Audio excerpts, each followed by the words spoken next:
Mesdames, Messieurs, chers amis, chers téléspectateurs, chères téléspectatrices, bonsoir et bienvenue à cette nouvelle édition au niveau de l'émission Dieu et la science, divinité et humanité. Donc, comme vous le savez, c'est votre ami animateur, Jérôme Dieu seul, le prince héritier du trône, l'ambassadeur du royaume éternel. Donc, nous avons le plaisir et l'insigne honneur d'accueillir une grande personnalité et ce soir. Et loin de l'éternel, il s'agit de pasteur Georges Ulysse, et donc qui est un peu passé de présentation, mais comme certains d'entre vous ne le connaissent pas encore, donc nous aurons certainement l'occasion de le découvrir. Et il est pasteur, ça fait plusieurs années qu'il est dans le ministère d'évangélisation et aussi il est dans plusieurs communautés. Il évolue au centre, à l'église de Laval-Est, disons à Éden. Donc ça nous fait référence au paradis, et aussi il est à Laval-Ouest. Ça veut dire qu'il a plusieurs communautés, donc il a une grande responsabilité, mesdames et messieurs. Donc le sujet qu'on va surtout d'aborder aujourd'hui, ça concerne la famille. Donc qu'est-ce qu'on doit faire pour consolider les liens familiaux, les valeurs familiales? Parce que nous constatons, chers amis, que dans cette société, à l'époque où nous vivons, il y a il y a beaucoup de divorces, beaucoup de séparations. Donc ça occasionne la délinquance des enfants, des jeunes, etc. Donc ça fait que nous avons dû faire appel à un spécialiste, à quelqu'un qui non seulement lui-même il fait l'expérience au niveau de la famille, et on peut dire c'est une bénédiction, il a réussi, il a eu des enfants, mais aussi il côtoie plusieurs personnes qui sont déjà mariées, et même des gens qui ont été séparés, divorcés. Il donne des études bibliques, etc. Donc, ça veut dire, c'est pour cela qu'aujourd'hui, au niveau de la télévision royale sur le plateau, eh bien, il est déjà là avec nous. Et rapidement, nous disons bonsoir à Pasteur Georges. Comment allez-vous aujourd'hui? Bonsoir, frère Jérôme. Je suis merveilleusement bien. Et parfait, parfait. Donc, alors, dites-nous, il est vrai que je viens de faire un zoom, un petit résumé. Donc, parlez-nous un petit peu rapidement de vous, une petite biographie. Quelle est cette personnalité derrière le micro de la télévision royale ce soir? Alors, je dois être bref parce que j'ai toute une feuille de route lorsqu'il s'agit de ma relation avec Dieu depuis que j'étais très jeune en Haïti. Je m'en souviens d'avoir été baptisé tout de suite après mon baptême. C'est comme si j'ai reçu une onction. Il y a une pluie abondante qui tombait à ce moment. Et puis là, j'ai ressenti que j'étais appelé pour faire un travail. Et après mon baptême, j'ai rencontré quelqu'un sur mon chemin. J'ai commencé à lui parler de Jésus. En ce moment-là, j'étais en train de réfléchir. Il va falloir faire un choix. Le choix de la délinquance, le choix de servir Dieu. Et j'ai choisi de servir Dieu. Et je suis impliqué depuis lors, dès mon jeune âge, à l'église, dans le cadre des activités missionnaires pour faire des visites. Très jeune étant, j'ai été responsable d'un groupe de prière et de jeûne sur la montagne en arrière de l'hôpital Sanatorium, de près de presque 1000 personnes. J'étais très jeune. J'ai été responsable. Et je m'en souviens, chaque grandes vacances, je devrais amener ces gens hors de la capitale pour l'évangélisation. Et très jeune étant, le Seigneur m'a choisi pour aller à Croix-des-Bouquets afin de tenir une campagne d'évangélisation chaque fin de semaine, vendredi, samedi, dimanche. Des gens ont été baptisés. Maintenant, c'est une église de près de 600 personnes. Et depuis là, j'ai réalisé que j'ai une mission tout à fait particulière à accomplir pour le Seigneur. Et ma sœur, après la philo, elle m'a dit pourquoi ne pas étudier l'informatique. Et j'ai réfléchi, je dois étudier l'informatique et je me sentais appelé pour le ministère. Et j'ai dû obéir parce que c'est ma grande sœur. Elle a une certaine emprise sur nous en tant qu'enfant. Et je suis allé dans une école d'informatique pendant que je suis là. Et les autres, ils étaient en train de faire des exercices. Moi, j'étais en train de penser combien de visites que je vais faire, combien d'études bibliques je vais faire. Lorsque je suis arrivé à la maison, j'ai dû laisser les choses de côté pour aller faire des visites, courir ça et là, prier avec les gens. Finalement, je me suis dit, bon, le Seigneur m'a appelé pour une mission beaucoup plus noble que celle de l'informatique. Amen. Donc, c'était vraiment, depuis lors, et vous êtes impliqué vraiment dans le ministère divin, dans le ministère spirituel. À ce moment-là, j'ai réfléchi comment je vais faire. Je voudrais aller ailleurs pour étudier, pour avoir beaucoup plus de connaissances, plus d'intelligence, pour s'ouvrir vers le monde en d'autres termes. Et le Seigneur a ouvert une porte. Il y a quelqu'un qui m'a envoyé de l'argent et j'ai dû me rendre à la Jamaïque pour étudier. Et ensuite, j'ai passé 3 ans. Je suis rentré ici, je suis marié. J'ai terminé mes études à Birmingham University. Et ensuite, je suis allé à Andrews pour prendre une maîtrise et me voici aujourd'hui dans le ministère. Ah bon, donc c'est toujours très bien à savoir parce que moi, je pensais que vous avez étudié, c'était en Haïti. Non. Donc, c'est pour cela qu'il est important d'aller chercher les vraies informations. On ne peut pas justement décider que vous avez étudié soit en République dominicaine. Donc, il a fallu vraiment qu'on ait ces informations. Donc, si je comprends bien, vous avez étudié un peu en anglais ou bien en français? Toutes mes études ont été faites en anglais parce que j'ai été à Jamaïque pendant 3 ans. J'ai discontinué pour venir ici et je suis marié à ce moment-là. Et ensuite, je devrais sevrer ma femme ainsi que mon garçon pour me rendre à Birmingham afin de continuer mes études. Et finalement, je suis gradué à Birmingham University. Et ensuite, après quoi, je suis revenu à Montréal avec ma famille. Et ensuite, je me suis rendu à nouveau à Andrews University pour ma maîtrise. Mais toutes mes études ont été faites en anglais, bien sûr. Ah, OK. Excellent. Donc, ça fait plaisir de savoir. Et donc, comment va l'expérience et sur le plan pratique avec les fidèles, avec les homologues et vos collègues? Comment ça se passe? Moi, comme je dois dire, je peux dire, être dans le ministère, c'est un appel. Si vous n'êtes pas appelé, n'essayez pas à vous rendre dans le ministère de par vous-même pour se faire voir, je ne sais pas. C'est un appel qui doit venir de Dieu. Dans le cas contraire, vous allez laisser plus tard. Parce que dans le ministère, il y a beaucoup de chocs. Beaucoup d'obstacles. Beaucoup d'obstacles, beaucoup de chocs, beaucoup de choses de ce genre. Vous devez les contourner, vous devez avoir une force qui sortirait quelque part d'autre, qui n'est autre que de Dieu. Ouais, pour tenir. Vous permettre de rester fermé, inébranlable. Que ce soit du côté de vos rapports cordiaux avec les collègues, que ce soit au niveau de la fédération dans laquelle vous travaillez, que ce soit avec les membres de l'Église.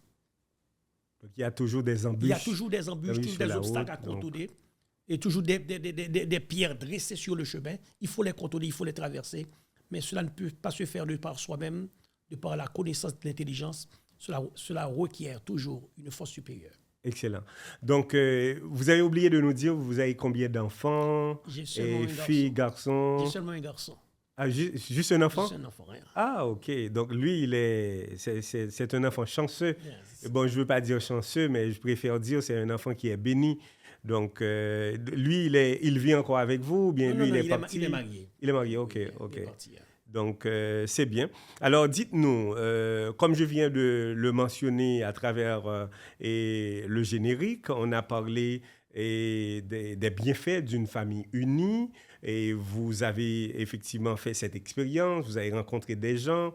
Donc, parlez-nous premièrement et qu'est-ce que ça représente, l'union dans une famille, quels sont les bienfaits, mais aussi du même coup, pour ne pas perdre de temps, et quand la famille n'est pas unie, donc qu'est-ce que ça peut engendrer comme difficulté, Pasteur Georges? Moi, la manière de répondre à cette question, on ne peut pas se permettre d'avoir une famille sans d'abord penser à l'unité au sein de ce foyer.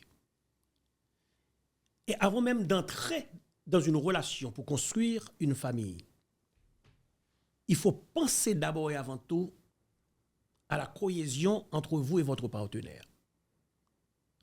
Parce qu'un mariage n'est pas banal. Un mariage, ça peut détruire une vie et ça peut construire une vie. Tout à fait. Ça peut vous rendre heureux, ça peut vous rendre malheureux. Okay. Par conséquent, avant même d'aller dire oui, il faut s'asseoir pour regarder est-ce que ce partenaire de vie vous convient? Est-ce que nous avons la même vision? Est-ce que nous avons la même direction? Est-ce qu'on s'entend? On doit s'asseoir pour parler. Dans le cas contraire, ce sera le gâchis, ce sera le chaos total. Et vous pouvez le regretter amèrement. Exactement, parce que ça, c'est un homme d'expérience qui parle. Alors, donc, c'est ça, ça veut dire, si je comprends bien, donc, une famille ne doit pas être bâtie comment puis-je dire ça, juste et par sentiment ou bien par émotion. Donc, ça prend une vision, ça prend une communication. Et à mon avis, également, on dirait que ça prend aussi l'aide et le support de la divinité, quoi. Ce que je peux dire, Jérôme, c'est que, basé sur des expériences, maintenant là, j'ai près de 4 familles en crise, des jeunes qui sont en crise. Ce que j'ai remarqué dans ces conflits de ces 4 familles, la base de ce conflit aujourd'hui, c'est le choix du partenaire. Parce que, comme je vais me répéter, à l'origine, le choix du partenaire est important pour avoir une famille en santé. Maintenant, j'ai rencontré une sœur, une jeune fille. C'est une chrétienne, bien sûr, une adventiste. Elle est à l'église. Elle a choisi quelqu'un qui ne partage pas la même foi qu'elle. Maintenant, cet homme, lorsqu'elle converge son regard vers la droite, l'homme converge vers la gauche. D'où il y a toujours un conflit et finalement, il marche vers le divorce. Parce que le frère ne veut rien savoir de l'Église, rien savoir de Dieu. Cette femme-là, elle a 2 enfants. Elle se soucie pour l'éducation spirituelle de leurs enfants. Elle se soucie pour servir son Dieu. Le sabbat, pendant qu'elle est à la maison, il m'a dit, pasteur, la télévision est ouverte. Les enfants disent, mais c'est quoi cette affaire? Même les enfants sont entrés dans la mêlée, d'où il n'y a pas d'unité, c'est du n'importe quoi au sein de ce foyer. Oui, vous avez bien dit, donc au départ, il y avait eu une erreur, c'était le choix du partenaire, parce qu'ils ne convergent pas le regard dans la même direction. Or, à travers les oracles sacrés, il est dit, et donc si l'Éternel ne bâtit la maison, celui qui l'a construit et travaille en vain. Mais à part de cela, est-ce que vous pouvez nous donner quelques autres raisons qui font que vraiment il y a beaucoup de séparation aujourd'hui, il y a je sais qu'on n'aura pas beaucoup de temps pour tout énumérer, mais quelles sont les différentes causes et par rapport de ceci, de ce fléau? Ce que je dois dire, vous savez d'abord, lorsque vous avez quelqu'un sur votre chemin, c'est quelqu'un qui n'a pas la même éducation que vous. Je ne parle pas instruction, je parle l'éducation. Les deux, vous allez vous fondre ensemble pour être un. D'abord, cela requiert beaucoup de tolérance. C'est pourquoi que nos parents, ils ont réussi leur mariage beaucoup plus facilement que les jeunes d'aujourd'hui. Les jeunes d'aujourd'hui, ils sont incohérents par rapport à leur attente vis-à-vis du mariage. Deuxièmement, ils sont très intolérants. Pour n'importe quoi, ils jettent la serviette, ils s'en vont. Tandis qu'autrefois, nos mères, nos anciens, nos parents, ils se sont assis pour discuter. Il y a une force, c'est le monsieur qui a la force. Il y a une force, c'est la madame qui a la force. Mais d'une façon ou d'une autre, ils se sont entendus avec beaucoup plus de facilité. Mais aujourd'hui, ils ne se supportent pas. Ils ne peuvent pas tolérer n'importe quoi. Il n'y a pas de communication. Il n'y a pas de communication. Et deuxièmement, il n'y a pas de tolérance. La base, c'est la tolérance. Il faut supporter l'autre. Il faut respecter l'autre. Il faut respecter l'autre. Il faut le supporter. Ce n'est pas pour n'importe quoi qu'il faut frapper la porte et partir. Le mariage n'est pas une cour de récréation. On sort, on rentre, on sort, on rentre. Il faut avoir la tête sur ses épaules. En partant, des enfants ne se marient pas. Ce sont des adultes. Ce sont des adultes. Que vous ayez 18 ans, depuis que vous êtes entré dans le lien du mariage, vous devez savoir que vous êtes un adulte. Tout à fait. Tout à fait. Donc, je pense que c'est absolument important, Pasteur Georges, et ce que vous venez de dire. Mais dites-nous, donc là, on vient de voir quelques causes dans la société. Vous venez de parler de l'éducation, il y a la vision, il y a l'instruction qu'on devrait avoir ensemble. Il y a un manque de tolérance dans la société. Mais à mon avis aussi, et ça dépend du type de société dans laquelle on évolue également. Par exemple, lorsqu'on vit dans une société en Haïti et lorsqu'on vit au Canada, on voit, ou bien en Amérique du Nord, c'est un petit peu différent. Ici, on constate qu'il y a plusieurs mouvements. Les femmes sont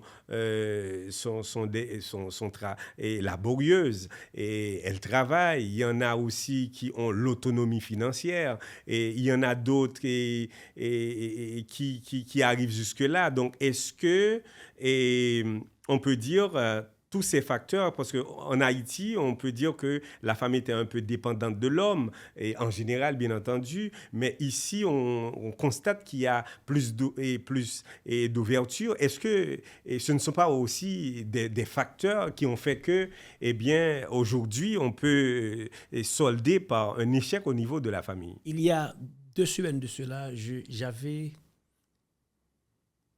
présenté un séminaire concernant la soumission de la femme que Paul a dit dans Éphésiens chapitre 5. Les femmes doivent soumises à leur mari.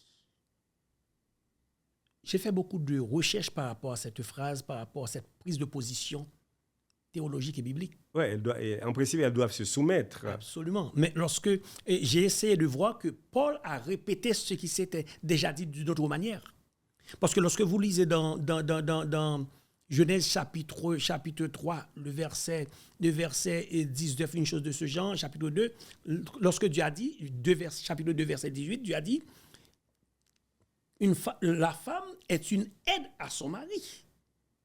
C'est un support. J'ai cru cette femme, elle sera une aide pour toi.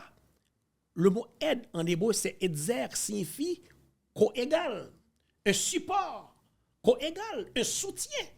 Donc, une femme a une valeur inestimable dans un foyer. Mais n'oublie pas, les gens de l'époque, les patriarches, ils ont été les maîtres de la situation. Ils ont mal interprété ce texte en diminuant la valeur de la femme. Elle a plus cette expression en foulant au pressoir la valeur d'un être humain qui est à leur côté, en leur disant que vous êtes une aide inférieure à nous.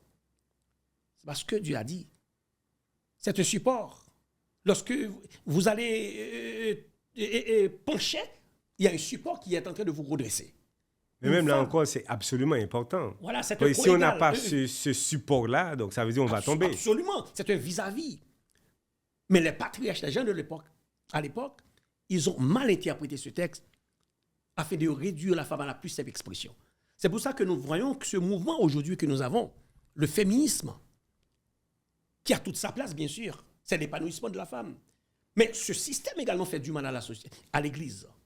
Parce que vous arrivez dans une situation aujourd'hui, dans une société où il y a, dans certains foyers, il n'y a pas d'âme, il n'y a pas de femme, il n'y a pas d'homme. Il y a quelqu'un qui doit diriger. Malheureusement, il y a des femmes qui peuvent ne pas vouloir l'accepter. Dieu a placé un homme pour diriger une femme.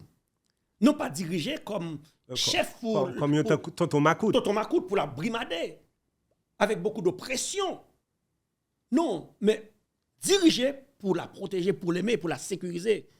L'homme a été choisi comme un pourvoyeur pour sa femme. Tout à fait. Mais absolument. Ces hommes-là, ils ont mal interprété ce texte, ils ont réduit la femme. Maintenant, les femmes sont en révolution.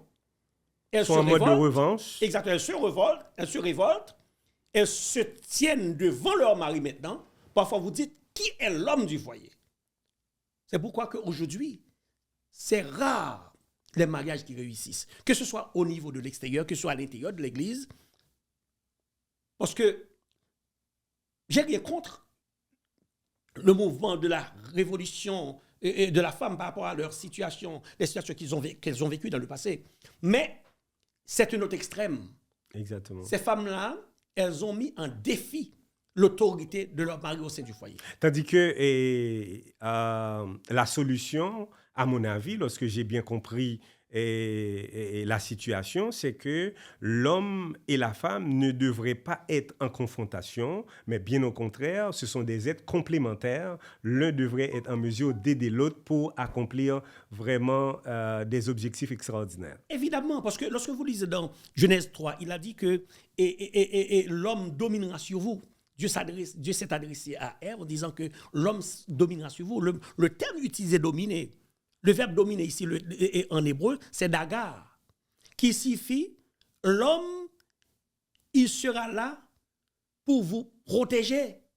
C'est ce que le texte a dit. Il sera là comme un guide au sein du foyer. Peu importe l'endroit, et Jérôme, qu'on se trouve, il y a une hiérarchie. Tu es d'accord? Tout à fait. Il y a toujours, même quand que vous avez une entreprise de 3 frères, mais il y a l'un qui est le premier pour diriger. C'est le même dans un foyer. Cela ne veut pas dire que la femme n'est pas une esclave. Cela ne veut pas dire qu'elle doit rester dans un foyer de taisez-vous. Taisez-vous. Non. Lorsqu'on doit prendre une décision, la décision doit prendre à deux. À deux, tout à fait. Il faut respecter la position de cette femme. Absolument, absolument. Donc, je pense que effectivement, Pasteur Georges, on n'aura pas le temps d'entrer dans tous les détails aujourd'hui parce que le temps certainement nous fait la guerre, mais je pense que c'est un problème qui est sérieux et un problème qui est tellement sérieux qu'on peut constater que et même le premier citoyen du pays a fait face à ce fléau en parlant de Justin Trudeau et qui, il n'y a pas longtemps de cela, au cours de sa présidence, maintenant, il y a eu un éclatement au niveau de son foyer. Donc, c'est un fléau. Donc, on se demande où est-ce que cela va arriver. Et on peut même voir aussi que cela est arrivé en fait aux plusieurs ultra riches de ce monde. Vous avez vu ce qui s'est passé également à Bill Gates et récemment il y a eu séparation parce qu'on se dit bon, les gens ont de l'argent et ils ont beaucoup de richesses et d'opulence, mais comment se fait-il qu'ils arrivent à être divorcés? Ça veut dire que le problème de divorce, de séparation ne concerne pas seulement la classe des gens modestes ou bien la classe des gens de la classe moyenne. C'est un fléau mondial et international à tous les niveaux. Donc, ça veut dire que c'est un problème qu'il faut absolument aborder. C'est pour cela que vous êtes ici aujourd'hui pour qu'on puisse voir tout ça. Alors, dites-nous, parce qu'il y a des gens, il y a des jeunes qui ne se sont pas encore mariés et il y en a d'autres qui sont mariés et maintenant qui sont en train de vivre des périodes très difficiles. Et en fin de compte, il y a des gens actuellement qui sont même séparés. Quels sont les conseils que vous pourriez apporter à cela pour aujourd'hui? C'est sûr qu'à une autre rencontre, on aura le temps d'approfondir, mais juste pour aujourd'hui, donc dites-nous quelques conseils pour pallier à ce problème. Ce serait manquer de ma part de ne pas vous dire quelque chose d'important dans ce débat. Ce serait vraiment manquer de ma part. Et à travers mes expériences, ce que j'ai entendu, ce que j'ai vu, ce que j'ai réalisé, surtout au niveau de la jeunesse d'aujourd'hui, des jeunes qui rentrent dans le mariage, c'est le pouvoir. Et le pouvoir passe très souvent à travers l'argent, à travers l'autorité, à travers l'autonomie. Autrefois, c'était très peu parce que les femmes, elles se taisaient parce qu'elles savaient qu'elles n'apportaient rien à la maison. C'est l'homme qui était le pourvoyeur. Mais aujourd'hui, la femme d'aujourd'hui, elle occupe la meilleure position de la société. Elles sont très, très, très éduquées, très, très instruites. Elles apportent du pain. Le mari apporte 15, elles apportent 60. Cette femme-là, elle rentre, elle se comporte comme un homme. Parce qu'elle a un bureau, elle rentre, elle sort comme son mari. Par conséquent, l'homme, tu dois te taire parce que moi, là, j'ai contribué. Tu dois te taire, là, tu es un homme, moi également, je peux. Si tu pars, ça ne me dérange même pas parce que je peux répondre à mes besoins, aux besoins de mes enfants. Alors, voilà un problème aujourd'hui. Alors, ce problème attaque l'autorité de l'homme au sein du foyer. Même quand la femme apporterait 50, l'homme apporterait 10, cette femme doit savoir. Un homme est un homme. Est un homme. Il lui doit du respect. Et cet homme ne doit pas penser, puisque d'être un homme, il doit réduire sa femme. Les deux côtés, le mal est infini. Il faut regarder la situation en face. Il faut l'équilibre, le juste milieu. Absolument. Alors, ce que je dois dire moi-même aujourd'hui aux jeunes, avant de dire oui, il y a un livre que j'ai utilisé avant de faire de marier quelqu'un. Il y a deux mariages que je vais célébrer cette année, ce trimestre, avant de dire oui. Et il faut faire attention lorsqu'on va se marier par rapport à sa façon de concevoir le singleton. Vous n'êtes plus un singleton, vous êtes marié. Des jeunes hommes qui veulent continuer à sortir de ça et là sans leur femme, et qui pensent qu'ils sont tous jeunes, ils ont le droit. Le mariage, c'est pas d'une tortue, je suis libre. Non, lorsque vous êtes marié, vous n'êtes pas libre. Vous avez une femme, vous avez un mari. Cette jeune fille-là, elle a dit, bon, nous allons sortir en fille, et puis le mari reste à la maison. C'est très dangereux. Bon, nous allons sortir en homme, et puis la femme reste à la maison. C'est très, très dangereux. Lorsqu'on se marie, c'est pour ça que j'ai dit, c'est bien malheureux. Des jeunes, ils courent vers le mariage, ils s'enfoncent dans le mariage, mais sans avoir pris le temps de réfléchir. C'est quoi le mariage? Donc, il y a un travail qui doit être fait à la base. Alors, Pasteur Georges, je n'ai pas de mots pour vous remercier ce soir d'être placé et d'être passé au plateau de la télévision royale pour nous donner des conseils salutaires pouvant aider les jeunes, les adultes, et toutes les catégories dans la société. C'est sûr que notre entrevue a pris fin aujourd'hui, mais on espère vous revoir à une prochaine occasion. Alors, merci infiniment d'être passé. Je ne sais pas si vous avez juste un dernier petit mot pour le public. Alors, j'ose dire au public que c'est important d'encourager les jeunes à se marier parce qu'il y a un phénomène aujourd'hui, mariage de fait. Dieu n'a pas donné le mariage de fait. Ou bien que vous soyez marié ou que vous ne le soyez pas. Et le mariage de fait, c'est le concubinage qui maintenant a une ampleur. Dieu dit non. Il faut aller au pied de l'autel. Avant d'aller au pied de l'autel, pour éviter toutes sortes de tracas dans le mariage, il faut dire à Dieu, est-ce que c'est la meilleure personne? Il faut regarder son comportement. Dans la période de copains et copines, il faut regarder est-ce qu'il y a une corrélation, est-ce que vous vous êtes ressemblés? Quel est le risque? Parce qu'une fois marié, vous êtes marié pour toujours. Malachie chapitre 2, verset 16, Dieu déteste le divorce et la répudiation. Le divorce n'est pas une option. C'est pourquoi il faut prendre son temps de trouver la personne idéale pour sa vie. Une fois l'avoir trouvée, Dieu fera le reste. Merci. Donc, je dirais même amen, pourquoi pas. Alors, voilà, chers amis, merci infiniment d'avoir suivi cette édition.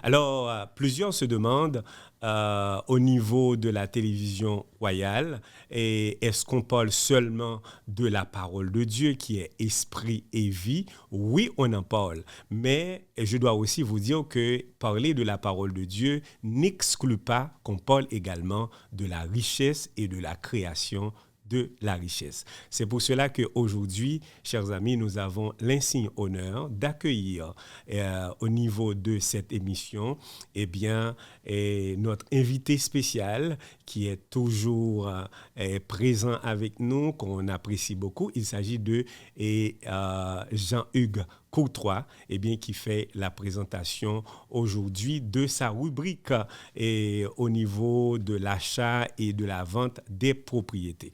Donc, sans plus tarder, je dis rapidement bonsoir à Jean-Hugues. Comment ça va, mon cher? Bonsoir Jérôme, ça va très très bien. Bonsoir à tous les auditeurs et auditrices, disons à tous les téléspectateurs et téléspectatrices de la télé royale. Nous leur disons un grand merci d'être toujours en train de nous écouter, de nous regarder et de faire des commentaires.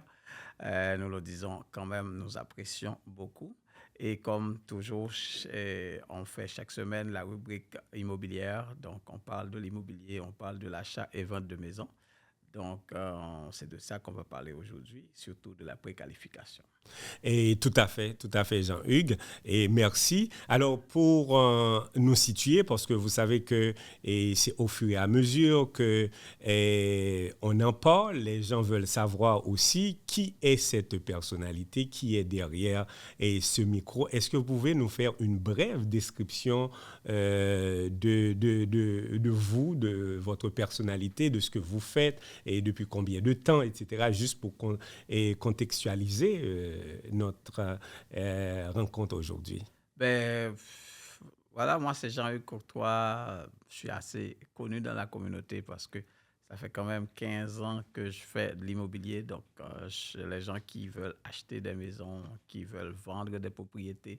Donc, je suis toujours là pour aider la communauté à passer à travers ça, à réaliser leurs rêves parce que, vous savez, Jérôme, acheter une propriété, c'est comme avoir un rêve. Donc, quand les gens, ils ont ce rêve-là, ils veulent avoir un petit coin, un chez-soi, c'est à nous qu'ils font appel et nous, on est là pour les aider à réaliser leurs rêves. Et vous ne pouvez pas imaginer combien de gens que j'ai déjà aidé à réaliser ce rêve. Et encore, on est très, très motivés pour continuer à aider la communauté à réaliser ce rêve et aussi en même temps créer de la richesse parce que quand vous avez une propriété qui est à vous, quand vous payez l'hypothèque, ce n'est pas la même chose que quand vous payez le loyer. Parce que quand vous payez un loyer, vous le donnez à quelqu'un, donc vous aidez quelqu'un d'autre à réaliser son rêve à lui. Vous réalisez le rêve de quelqu'un, alors que quand vous payez l'hypothèque de votre propriété qui est à vous, non seulement vous bénéficiez de cette propriété-là, mais vous réalisez votre propre rêve. Et cette propriété peut vous aider à réaliser d'autres rêves. Parce que, comme je l'ai dit souvent, moi, j'ai des amis des clients à moi ou des amis que je sais qui ont eu une propriété au début, puis maintenant qui ont 4, qui ont 5, qui ont 6. Excellent. Donc, Jean-Hugues, merci pour cette brève description parce que nos amis en ont besoin. Effectivement, au niveau de la démarche immobilière, donc, il y a deux catégories de clients. Il y en a, on parle de locataires ou bien de propriétaires. Donc, on peut constater, surtout au moment où l'on parle, donc on parle de crise et de logement. Il y a certaines personnes, Hugues, qui, pour le présent moment, n'arrivent même pas à avoir un petit logement, un loyer pour habiter, parce que ça devient tellement difficile. Et maintenant, dans le cadre de votre travail, donc vous aidez les gens à non seulement retrouver des appartements, des logements, mais aussi vous les aidez à réaliser leurs rêves, à faire la création de la richesse. Donc, pour entrer au vif dans le sujet d'aujourd'hui. C'est quoi? On parle de deux concepts, de qualification et de préqualification lors d'un achat et d'une propriété. Donc, en quoi est-ce qu'on peut dire, lorsqu'on parle de préqualification, donc on veut dire quoi pour un acheteur? Oui, pour quelqu'un qui n'a pas encore passé à travers cette étape-là, comme l'achat d'une propriété, donc c'est sûr que la première chose qu'il vous faut, c'est une préqualification. Puis c'est quoi ça, la préqualification? Ça veut dire quoi? Ça veut dire que quand vous décidez, OK, je veux acheter ma propriété, ça vous prend et ça prend à la banque parce que la banque, elle ne vous connaît pas. Donc, vu que la banque ne vous connaît pas, ça lui prend des informations sur vous pour voir si elle peut vous confier son argent pour que vous puissiez acheter cette propriété. Parce que, on ne va pas se mentir, il y a la quantité de gens qui ont le montant total pour acheter leur propriété, ce n'est pas beaucoup. Donc, tout le monde passe à travers la banque pour faire un prêt et pour pouvoir acheter cette propriété-là. Alors, la banque, elle dit, OK, je peux vous donner de l'argent pour acheter la propriété, mais à condition que vous me fournissez des informations sur vous, assez d'informations pour me sentir assez confortable pour vous donner cet argent-là, pour vous prêter cet argent-là. Donc, qu'est-ce que la banque, elle fait? Elle vous préqualifie. Qu'est-ce que ça veut dire? Ça veut dire, la banque, elle vous demande, mettons, elle va vérifier votre crédit, elle va vérifier votre emploi. Est-ce que vous avez un emploi stable, un emploi permanent? Parce que pour les gens qui changent d'emploi comme chaque 2 mois, c'est très difficile parce que la banque, elle dit, cette personne-là, je ne peux pas lui faire confiance. Donc, ça va prendre un emploi stable, un emploi permanent. Et aussi, ça prend le minimum, c'est-à-dire, oui, je suis prêt à vous prêter l'argent. C'est ça que la banque va dire, mais c'est quel effort que vous avez déjà fait? C'est-à-dire, avez-vous accumulé un petit peu? Donc, le petit peu, ça représente, pour un acheteur qui achète sa première propriété, ça représente 5%. Donc, si vous avez 5%, donc on va dire qu'une propriété à 500 000, si vous avez 25 000, eh bien, la banque va dire, OK, au moins cette personne, elle sait économiser. Ensuite, elle va regarder son emploi, elle va dire, OK, ça fait 2 ans, ça fait 3 ans, ça fait 5 ans, vous êtes dans le même emploi, donc vous êtes quelqu'un de stable. Ensuite, elle va regarder votre crédit. Est-ce que quand vous achetez, eh bien, est-ce que vous payez? Par exemple, si par exemple la banque, elle va commencer par vous donner une carte de crédit, mettons, de 5 000 $, et là, si par exemple, vous achetez pour 3 000, vous achetez pour 1 000, vous achetez pour 2 000, puis vous oubliez toujours de payer à temps, parce que la banque, quand elle vous envoie le relevé, elle s'attend à ce que vous le payiez dans le délai. Donc, si, par exemple, vous le payez toujours dans le délai et vous payez quand même un bon montant, eh bien là, vous êtes quelqu'un en qui elle peut faire confiance. Mais si, par exemple, vous ne faites pas attention, puis le relevé vient, puis l'échéance est arrivée, vous ne payez pas à temps, eh bien, même si vous avez le crédit, même si vous avez la mise de fonds, même si vous avez un bon emploi, si vous ne payez pas votre crédit à temps, eh bien, vous n'allez pas pouvoir acheter parce que la banque va dire « je ne peux pas vous faire confiance » parce que c'est à partir de l'historique de crédit qu'elle va pouvoir comprendre qui vous êtes et c'est là qu'elle va pouvoir vous faire confiance. Il y a un ami qui m'a dit, un client qui m'a dit que le plus bon conseil, le meilleur conseil qu'un ami lui avait donné, c'est lui dire « écoutez, même si vous ne mangez pas un soir, si vous avez un crédit à payer, payez-le. » OK. Donc, je pense qu'effectivement, le crédit, c'est comme une marque d'identité de la personne. Donc, c'est un acte de confiance. On vous fait confiance à partir de votre crédit. Donc, c'est absolument important. Alors, on vient de voir effectivement l'importance de la préqualification. Est-ce qu'on peut se dire, Hugues, dès qu'on est préqualifié par une institution financière, ça veut dire que déjà on est prêt à acheter, on est prêt à signer, et donc est-ce que là on peut faire vraiment un distinguo entre une préqualification et une qualification optimale?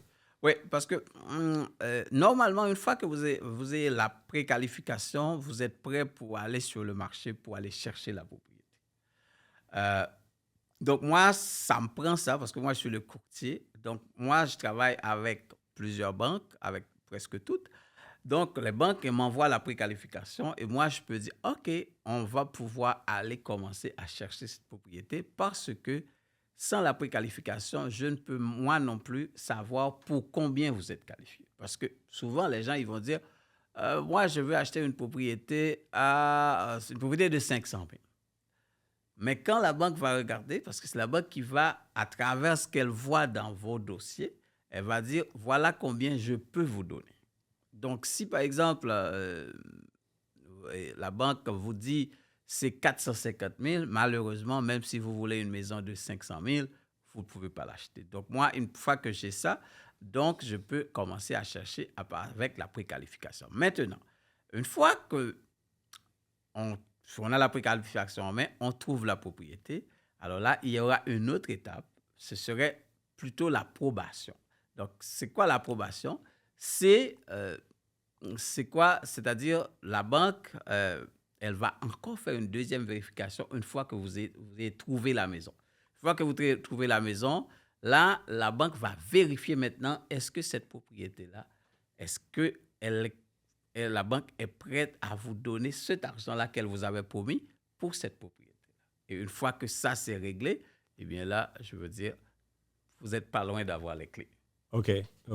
Donc, c'est vrai, mais ça, j'allais vous dire, donc la préqualification est très importante, et non seulement pour l'institution financière, afin d'avoir une vue générale pour l'acheteur, mais aussi c'est important pour le courtier aussi, parce que ça lui donne la possibilité de faire des démarches, mais avec plus de précautions, avec plus de précision également, sans perdre de temps.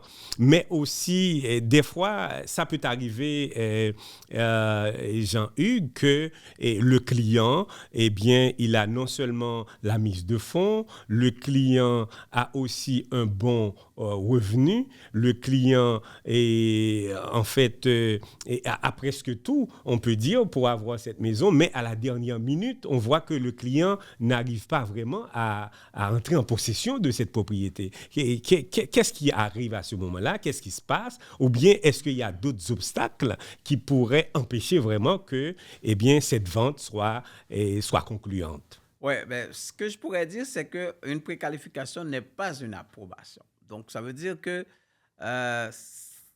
des fois, les gens, ils ont la préqualification, ils pensent qu'une fois que j'ai la préqualification, c'est comme si j'avais la propriété, j'avais la maison. Ce n'est pas tout à fait vrai, parce que c'est pour ça qu'on l'appelle une préqualification. C'est-à-dire que, oui, la banque a dit, selon ce que je vois, oui, je peux vous accorder. Sauf que des fois, les situations changent. Par exemple, si en mois de janvier, on a fait la préqualification pour 500 000, et puis entre-temps, vous étiez à 40 heures par semaine, vous passez à 20 heures par semaine, eh bien, la banque, elle va demander d'autres vérifications, parce que 2 mois après, elle veut voir est-ce que vraiment vous restez dans votre emploi. Ou bien, si, mettons, vous perdez votre emploi, mais vous ne pouvez pas acheter, même si vous avez la préqualification. Il y a aussi d'autres choses, par exemple, des gens qui ne savent pas, malheureusement, puis ils ont une préqualification en main, et puis ils n'ont même pas encore acheté leur propriété, ils s'en vont acheter une auto, par exemple. C'est deux choses qui ne marchent pas, parce que vous étiez qualifié pour 500 000 parce que vous aviez un certain revenu, vous avez une certaine dépense, pas vrai? Mais là, vous achetez une auto, vous avez une plus grosse dépense. Ça fait que pour le montant que vous étiez qualifié, vous n'êtes plus qualifié pour ce montant-là. C'est pour ça que des fois, on dit aux clients, faites attention, ce n'est pas le moment de faire des dépenses pendant que vous cherchez votre propriété. C'est pour ça que des fois, les gens, ils ont une préqualification en main, puis malheureusement, arrivé au moment pour acheter, ils ne sont pas capables d'acheter. Parfait. Donc, il est vrai que le temps nous fait la guerre, Hugues, parce que donc on est un petit peu limité au niveau de l'économie, mais aussi au niveau du temps. Donc, est-ce que, sur quoi, on devrait encore insister à travers cette rubrique aujourd'hui pour que vraiment nos téléspectateurs puissent faire attention? Oui, les téléspectateurs doivent surtout faire attention à leur crédit, je dirais. Surtout parce que si vous ne surveillez pas votre crédit, ben, c'est sûr que ça peut poser des problèmes. Si vous avez l'intention d'acheter une propriété, bien, c'est très important à ce que vous fassiez attention à votre crédit. Si vous avez un emploi, ce n'est pas le moment de le changer, même si vous ne l'aimez pas pour le moment, parce que peut-être acheter la maison après ça, changer d'emploi. Ensuite, la mise de fonds, c'est toujours bon d'économiser. Et il y a quelque chose qui me vient en tête parce que dans notre communauté, il y a beaucoup de gens qui font ce qu'on appelle le sol. Donc, euh, c'est très important de savoir que quand vous avez, par exemple, de l'argent qui vient d'un sol, par exemple, oui, vous avez l'argent pour la mise de fonds peut-être, mais la banque, il y a des règlements. Par exemple, si vous déposez l'argent, 10 000 $ à la banque ou bien 20 000 $, la banque ne peut pas vraiment justifier c'est où vous trouvez cet argent. Eh bien, ça peut poser un problème. Ça peut faire en sorte que vous ne pouvez pas acheter, même si vous avez la mise de fonds. Il y a des conditions, mais surtout, des fois, quand les gens ils me disent ça, je prends le temps de les expliquer. Mais surtout, faites attention à votre crédit, faites attention à votre emploi, gardez votre emploi et économisez. Parfait, Hugues. Et puis, donc, les téléspectateurs et téléspectatrices, si vraiment ils veulent entrer en contact avec vous et pour vraiment commencer à acheter leur maison, donc comment ils peuvent faire? Est-ce que vous êtes disponible en tout temps? Et puis, quelles sont vos coordonnées? Oui, si que les gens ils veulent entrer en contact avec moi, c'est le 514-772-0870. Donc, dans ce numéro-là, ils peuvent me rejoindre ou courtoisjeanhugues@gmail.com. Ils peuvent m'envoyer un courriel. Et puis, ils peuvent me suivre aussi sur TikTok, Jean-Hugues Courtois. Donc, je suis partout. Parfait. Sur Facebook, sur TikTok et tout. Excellent. Alors, chers amis, chers téléspectateurs et téléspectatrices de la télévision royale, et merci d'avoir pu nous suivre, et non seulement sur la chaîne directement, mais nous sommes sur les différents réseaux sociaux, sur YouTube, sur Facebook, comme il vient de dire, sur TikTok, etc. Donc, vous constatez que même lorsque nous sommes une plateforme qui parle de la parole de Dieu et en règle générale, mais ça ne dérange absolument en rien de parler de la création, de la richesse, d'accord, de parler de bonnes choses aussi, d'accord. Donc, alors là-dessus, je vous dis merci, mais tout ce que je voudrais vous demander, chers amis, c'est de partager ces informations avec vos amis, vos membres de famille, d'accord, parce que chaque semaine, à pareille heure, vous allez suivre non seulement cette édition. En premier lieu, on va toujours parler de la parole de Dieu à travers l'émission Divinité et Humanité, mais nous allons recevoir chaque semaine des professionnels au niveau de l'immobilier, des professionnels au niveau de l'immigration, de la science, de l'éducation, etc. Parce que nous avons pris